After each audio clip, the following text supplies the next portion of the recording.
Olá, boa tarde. Começando mais uma semana do programa Resenha. E hoje eu recebo aqui no estúdio o ex-secretário da Casa Civil, Marcelo Tavares, também advogado, ex-deputado estadual. 3 mandatos, tem isso, Marcelo? 3 mandatos de deputado estadual, experiência no governo do estado, Secretaria de Desenvolvimento Social, Secretaria de Articulação Política e, por último, a honra de ter sido secretário-chefe da Casa Civil do governo Flávio Dino. Marcelo, como é que é participar no governo, estar no governo, num posto importante como a Casa Civil, num momento de tanta dificuldade na política brasileira, do ponto de vista da política mesmo, do cenário político, do ponto de vista econômico, muita dificuldade. Como é que vocês no governo, sendo no governo, num lugar tão importante como a Casa Civil, vocês desenharam, olharam para frente nesse governo do governador Flávio Dino? Olha, foi um período difícil, né? Um período difícil para a política brasileira, por consequência, para a política maranhense. Uma época de muita contenção econômica, o Brasil viveu e ainda vive a maior crise econômica da história do nosso país. Então era um período de muitas dificuldades. Mesmo assim, conseguimos, sob o comando e a orientação do governador Flávio Dino, planejar e desenvolver políticas públicas importantes. Tanto é que os resultados já começam a aparecer, já aparecem fortemente, e a gente tem a grata satisfação de poder entregar para a população maranhense um vasto espectro de obras, de ações e de boas ações do governo para a população maranhense. A Casa Civil está muito perto do governador, né? Em tese, as pessoas têm essa ideia, a gente tem muita proximidade, né? A Casa Civil com o chefe do Executivo. E também se fala muito, se cobra muito de ações do governo, secretário, ou ex-secretário, de proximidade com o município, com o prefeito, com a base parlamentar, né, na Assembleia Legislativa, enfim. Como é o funcionamento disso? Quer dizer, se essas coisas têm dificuldade, não têm dificuldade, se dialoga com mais facilidade isso, o governo de fato é um governo mais aberto, um governo que atende a todos. Como é que era a sua rotina como secretário, como essa articulação? A Casa Civil ela sempre teve essa obrigação, né, essa função de ser uma interlocução importante com o Legislativo, com os demais poderes, com a sociedade civil, e nós fizemos isso naquele período, nos 3 anos e 3 meses que eu passei lá, e hoje o secretário Rodrigo Lago continua muito bem esse trabalho. Então de fato um trabalho de interlocução, mas é também um trabalho de gerenciamento da máquina interna. Então, todas as políticas públicas, elas, de alguma maneira, elas também têm a participação da Casa Civil. A Casa Civil participa desse gerenciamento, desse acompanhamento do que vem sendo feito, das etapas que foram vencidas, daquilo que foi executado, daquilo que não foi executado, por que não foi executado naquele prazo, naquele período, naquela meta dada pelo governador. Então a Casa Civil também tem essa função externa, digamos assim, externa em relação ao governo, ao Poder Executivo, de interlocução com a sociedade civil, com os demais poderes, mas também tinha e tem essa missão de fazer essa coordenação das ações do próprio Poder Executivo e das metas dadas pelo governador. O senhor ainda é secretário quando o site G1 fez um levantamento onde apontava, né, acho que o governo Flávio II, né, o mais elevado índice de conclusão ou de fato de propostas a serem executadas, né, que estavam sendo executadas, de programas e propostas que efetivamente estavam sendo executadas. E o senhor estava na Casa Civil nessa época, assim, havia uma pressão para cumprir aquilo era da natureza, a certa tranquilidade do governo em cumprir aquilo proposto, ou tinham áreas, né, com maior grau de dificuldade, menor grau de dificuldade? Como é que se avançou dessa maneira para chegar a esse índice próprio G1, né, estabelecer o governo como e hoje saiu novamente um novo levantamento que repete esse resultado muito bom do governo do Maranhão. Mas a primeira coisa que se deve fazer é não prometer aquilo que não pode ser feito. Então, lá atrás, quando o governador Flávio Dino, eu na época coordenei a campanha do governador Flávio Dino, a primeira coisa era não prometer aquilo que não podia ser feito. Então, era factível, que não estava era factível. Então nós tivemos o cuidado de fazer um diálogo com a população, de construir aquilo que nós chamamos diálogos pelo Maranhão, formatar um plano de governo, casado com o sentimento da população maranhense, prometer aquilo que era possível de ser feito e no governo procurar executar essas políticas públicas. Evidentemente que algumas foram mais difíceis do que outras, algumas demandavam mais recursos do que outras, algumas você precisava ter até uma certa dose de coragem, como teve o governador Flávio Dino. Por exemplo, na abertura dos hospitais regionais, nós vivíamos e vivemos ainda um período de extrema contenção econômica, de extrema contenção de orçamentos públicos. E você abrir um hospital é algo extremamente caro. Porque um hospital, eu vou dar um exemplo, os hospitais macro-regionais do estado do Maranhão, você gastou em torno de 25 milhões a 30 milhões para abrir um hospital, para construir o hospital. Por ano você gasta 50 milhões com a manutenção. Então é muito mais caro manter um hospital do que construir um hospital. Quer dizer, ter o recurso para fazê-lo é razoável, você pode encontrá-lo, é importante. Não é barato, é você caro. Você encontra esse recurso, agora... Colocá-lo para funcionar é muito mais caro. E colocar 7 hospitais regionais ou 7 hospitais com porte regional. Nós fizemos o Hospital Macro-Regional de Imperatriz, colocamos em funcionamento, Macro-Regional de Santo Inês, Macro-Regional de Bacabal, Macro-Regional de Caxias, Macro-Regional de Pinheiro, Macro-Regional de Balsas e o HTO, que é o Hospital de Traumas, né, aqui em São Luís. Então, essa era uma atitude que dependia também de uma certa coragem, porque nós não tínhamos a certeza absoluta de que teríamos condições de mantê-los funcionando, porque esse período de contenção era sempre de muita queda de receita, de muita pressão econômica. Mesmo assim, o governador tomou a decisão de fazer, se abriu com a coordenação evidente, como ele disse, da Casa Civil, e se abriu esses hospitais. E esses hospitais passaram a funcionar. O que é que nós tivemos que fazer? Cortar muitos gastos supérfluos. Então, nós tínhamos também na Casa Civil essa missão de cortar aquilo que podia ser cortado, que não faria falta para a gestão e nem para a qualidade de vida dos maranhenses, não impactaria negativamente a ações do governo. Por exemplo, o que tinha de... Por exemplo, o gasto com aviões e helicópteros. Às vezes as pessoas querem comparar o gasto que hoje ainda existe com o que era feito anteriormente. Não tem comparação. Anteriormente nós tínhamos helicópteros em todas as secretarias contratadas. Hoje você só tem um. Só a Casa Civil tem isso. E a Secretaria de Segurança Pública, por outros fins. E mais do que isso, nós só usávamos realmente, hoje eu não uso mais, porque eu não estou mais no governo, mas os secretários e o governador só usam estritamente no dever público, com interesse público. Para inaugurar uma escola, para visitar uma obra que está sendo executada, para estar presente em vários municípios quase que ao mesmo tempo, visitar 5, 6, 7 cidades no mesmo dia, como eu vejo o governador Flávio Dino fez durante o governo e ainda continua fazendo. Então, esse era um gasto que antes era extremamente caro, nós reduzimos muito, e pelo contrário, em vez de diminuir a eficiência disso, a gente conseguiu dar mais eficiência. Então, gastos públicos em vários aspectos nós conseguimos reduzir. Gastos, às vezes com contratos que podiam ser diminuídos, como foram, contratos que podiam ser feitos em outras bases, como foram. Então, o custeio, por exemplo, da secretaria, de algumas secretarias a gente conseguiu diminuir de forma efetiva, sem impactar nos resultados, a gente passou a gastar menos e conseguir fazer mais com aquele recurso em escala menor. E os resultados estão aí. O pessoal fala, mas é porque o governo encontrou um empréstimo de 3 bilhões. Não é verdade, é mentira. No caixa não existia esse dinheiro. O que existia eram 26 milhões de reais com o valor que nós recebemos no dia 1º de janeiro de 2015, que não dava para pagar nem a conta de energia com a SEMAR do governo do estado, que estava atrasada há 4 meses, setembro, outubro, novembro, dezembro, e que somava um valor de 32 milhões de reais. Ou seja, esse foi o recurso. Mas tinha um recurso do BNDES, não estava em caixa, porque o banco não tinha enviado ainda para o Maranhão, mas iria enviar de acordo com o que nós passássemos a pedir. É verdade, mas o que não dizem é que até 2014 o Estado também não pagava esse empréstimo. Então, em 2015, nós passamos a ter o recurso do empréstimo que vinha, mas também passamos a pagar esse valor para o banco. Então, não era mais aquele dinheiro que vinha sem uma contrapartida.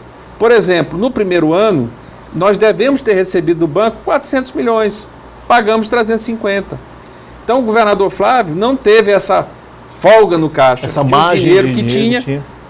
O ano de 2014, sim, o Estado gastou 800 milhões e não pagou um tostão. Certo. Então, a partir de 2015, o Estado recebia e pagava. Recebia e pagava. Se nós não tivéssemos um empréstimo, nós não estaríamos pagando o empréstimo. Portanto, usaríamos esse mesmo recurso para fazer as obras que estamos fazendo hoje. Fazer investimento feito hoje. Então, é uma falácia, não é verdade. E que eu acho que essas coisas precisam ser discutidas na política do Maranhão com mais embasamento.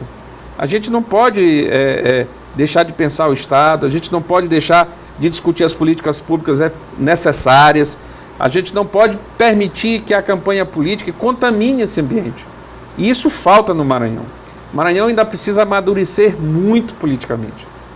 Muito, para que a gente tenha uma política que realmente consiga produzir resultados eficientes para a população, que é o que conta, que é o que interessa. Isso passa também pelo papel que a oposição ocupa em relação ao governo? Passa esse também, amadurecimento, essa ideia de... Por uma série de fatores. A gente tem que discutir a política, os grupos de situação de oposição, o jornalismo que é praticado no Maranhão também é muito ruim.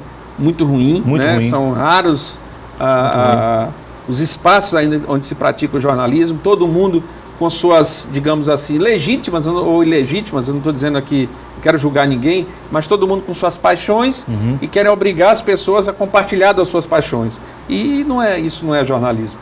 Então, a gente tem que amadurecer muito nesse processo. O Maranhão ainda precisa passar por um processo de amadurecimento político muito forte para que nós tenhamos uma política que faça o nosso Estado ter o desenvolvimento que merece e que espera ter. A nossa população tem legitimamente o anseio de viver num Estado desenvolvido. Agora, é preciso que também se mostre os avanços que nós tivemos nos últimos anos. O avanço na área da educação é um avanço extraordinário. Mas não tem uma obra estruturante. Existe obra mais estruturante do que a educação? Na área da saúde, existe algo mais estruturante que 7 hospitais regionais para diminuir o que o Socorrão, que ainda tem um impacto muito forte, ainda é necessário, né? Mas que nós precisamos diminuir a cada dia a importância do Socorrão para o Estado. O Socorrão tem que continuar sendo muito importante para São Luís, para a área metropolitana. Mas ele não pode ser o hospital do Estado, o hospital que todos os municípios maranhenses recorrem. A gente está chegando ao final do primeiro bloco, mas assim, de onde vem essa lógica de que um governo precisa de fato para existir, tem que ter uma grande obra? Por que isso no Maranhão ainda é tão presente, Marcelo? Eu acho pelo nosso atraso político. E aí as grandes obras existem. Às vezes é que elas não são vistas como obras grandiosas. Então todas as vezes que você faz uma obra que ela mude a vida das pessoas, como a educação muda, mas que você não vê ferro, concreto, cimento, você acha que aquilo não é uma grande obra. Grandes empreiteiras, né? Grandes empreiteiras, grandes orçamentos, grandes pagamentos, grandes faturas. Então são essas coisas que nós temos que avançar muito ainda na política do Maranhão. E como avançar? Olha, a primeira tarefa que nós temos é a gente, nesse momento de muita dificuldade econômica e política que o Brasil vive, acho que a política brasileira nunca esteve num momento tão ruim, é todo eleitor, todo cidadão maranhense, brasileiro, mas maranhense, entender que sem a política não há solução. Não há solução fora da política. O único caminho é a política. Então, o que é que você tem que fazer nesse momento? É você valorizar a eleição, valorizar a política, valorizar as discussões políticas e o eleitor escolher bem aqueles candidatos. Escolher um candidato honesto, que tenha ficha limpa, que tenha conteúdo, que saiba o que vai fazer naquele cargo, que tenha condições de representar bem o eleitor. Então, este é o momento de nós valorizarmos a política que nós temos aí. Marcelo, a gente vai para o primeiro intervalo do resenha e na volta a gente retorna com esse tema sobre o papel do voto para o eleitor nas eleições que se aproximam no país, enfim. Estou de volta ao vivo com o programa Resenha. Meu convidado aqui hoje é o secretário da Casa Civil, Marcelo Tavares. Marcelo, a gente voltava no bloco anterior sobre o valor do voto, que não é o valor econômico do voto, mas assim, se entender o papel do cidadão, do eleitor, na escolha desse parlamentar, do governador, do senador, enfim. Mas a gente viu realmente que as pessoas estão muito descrentes da política, estão muito chateadas com a política. Como né, avançar, como sair desse lugar que, de certo modo, né, de não envolvimento ou de descrença, como a gente disse ainda há pouco? Esse é o pior caminho, o caminho do não envolvimento, porque representantes serão eleitos. Vai ser eleito um novo presidente da República ou presidenta, governadores, senadores, deputados federais, deputados estaduais. Então os representantes serão eleitos. Se você não escolher o seu, alguém vai escolher por você. Então, não há dúvida, o caminho do não envolvimento é o pior caminho. A gente está vendo agora com muita, sinal uma campanha boa, de muita qualidade, a campanha da Justiça Eleitoral, que está colocada na televisão, nas redes sociais, nas internet, redes de TV, na internet, que é de fato aquilo mesmo. A gente tem que procurar escolher os melhores, procurar escolher bons representantes.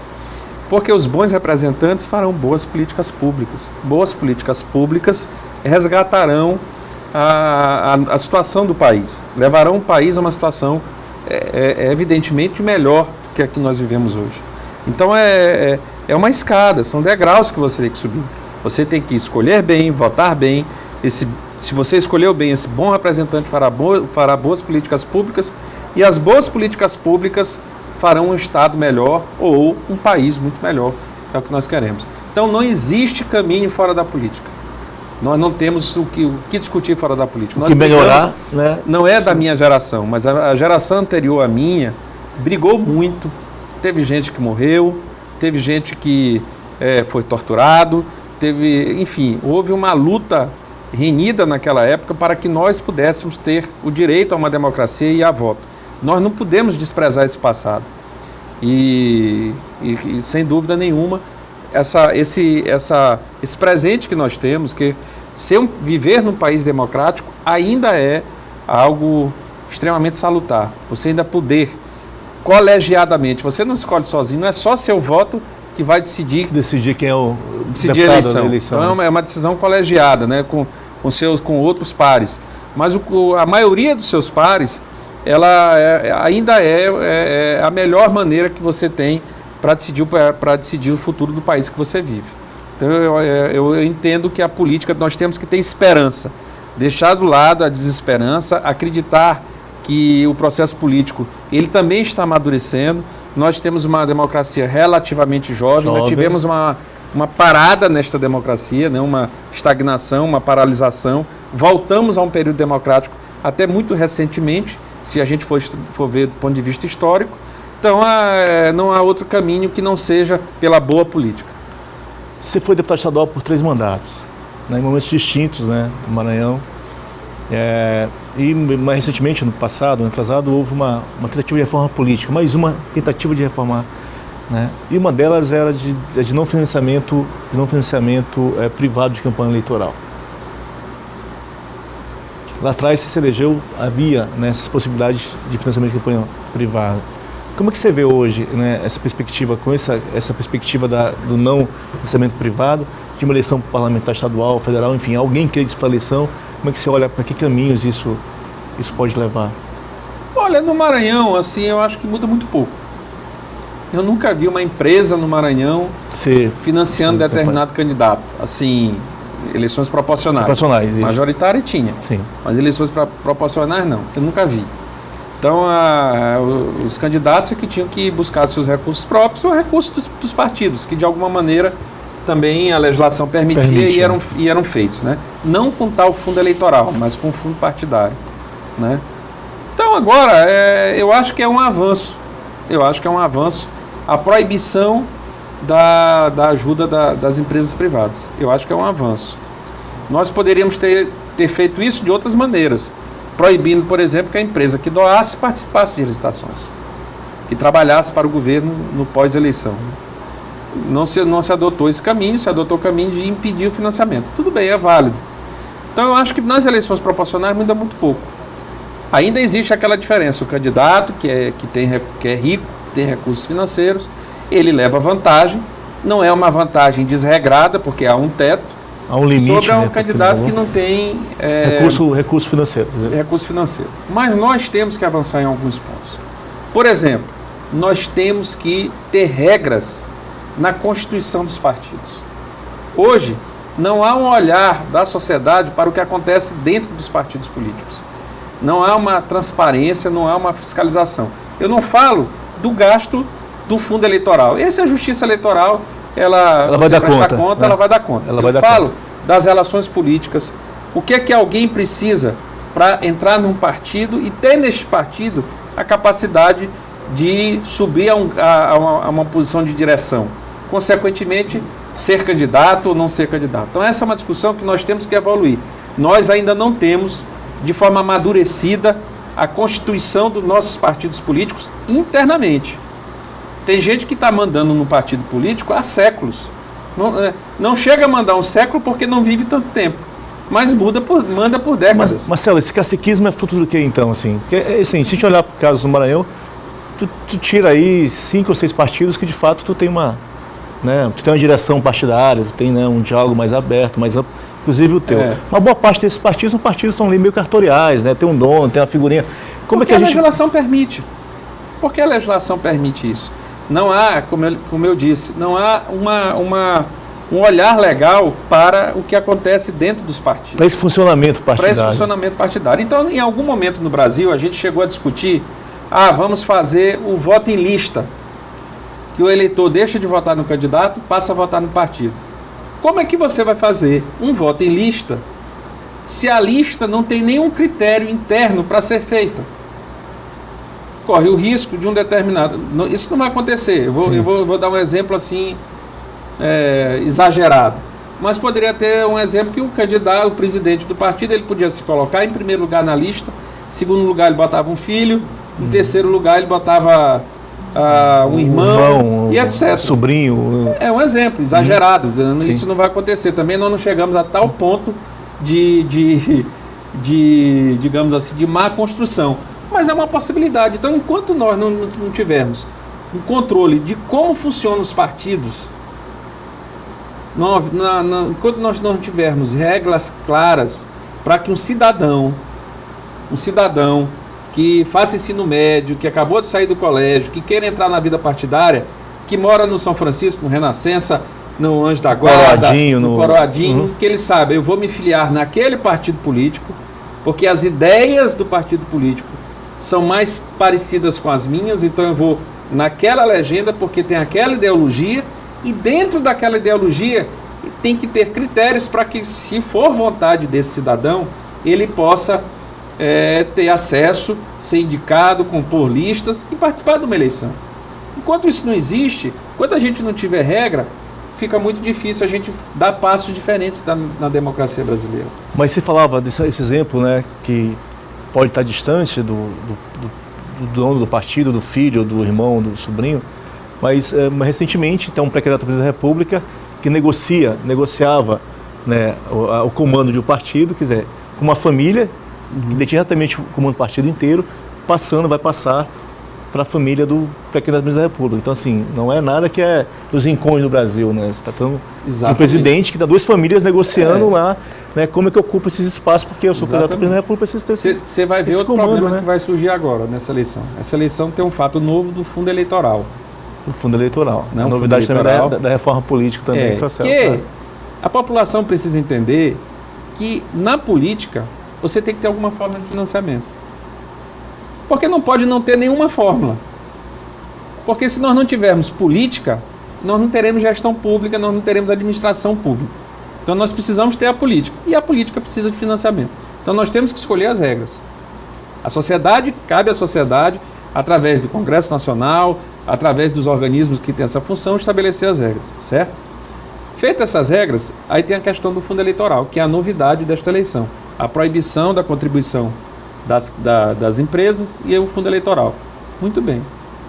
E as regras de distribuição interna do fundo eleitoral nos partidos? Então, quem tem mandato hoje, em tese, tem vantagem sobre aquele que não tem mandato. Exatamente. Por que um presidente de um partido nacionalmente ele pode escolher? Eu só vou investir nas eleições de deputado federal. É o que vai acontecer agora. Por quê? Porque a eleição do deputado federal é que dá o fundo partidário, né? Que dá o tempo de TV, tempo de televisão, e, né, por consequência, o fundo eleitoral. Vai ser dada na eleição do deputado federal.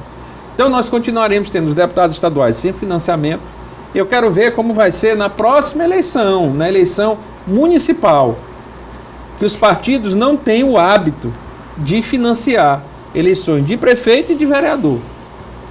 Então a lei que nós temos aí, ela é um avanço, mas ela está longe de ser a legislação que possa ser dita como a legislação que fez uma reforma política no Brasil.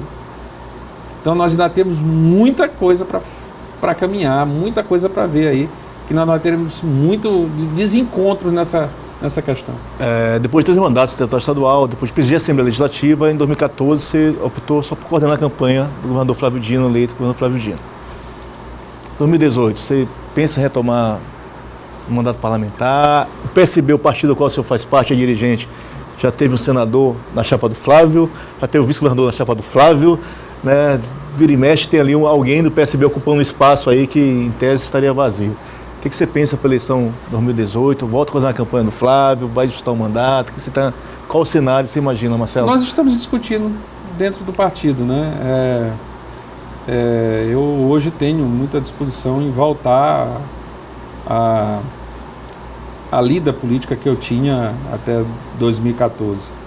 Mas é uma questão ainda... Do mandato parlamentar, você fala. Do mandato parlamentar, mas é uma discussão ainda que nós estamos fazendo internamente, e eu respeito muito a legislação política eleitoral.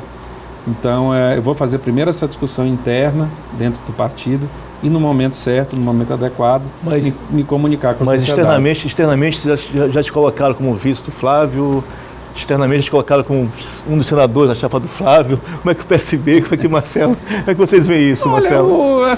Eu fico feliz, né, de ser lembrado para cargos tão relevantes, tão importantes. Mas essa discussão nós já fizemos, assim, dentro do partido. O partido, de fato, fez uma escolha naquela época, isso há meses atrás, 2 meses atrás, 3 meses atrás.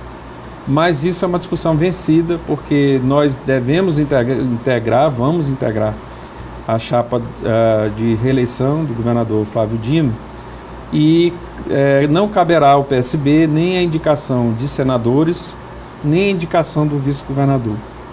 Então nós não temos nós não almejamos isso, essa é uma discussão vencida. O PSB apresentará candidatos a deputado federal e candidatos a deputado estadual.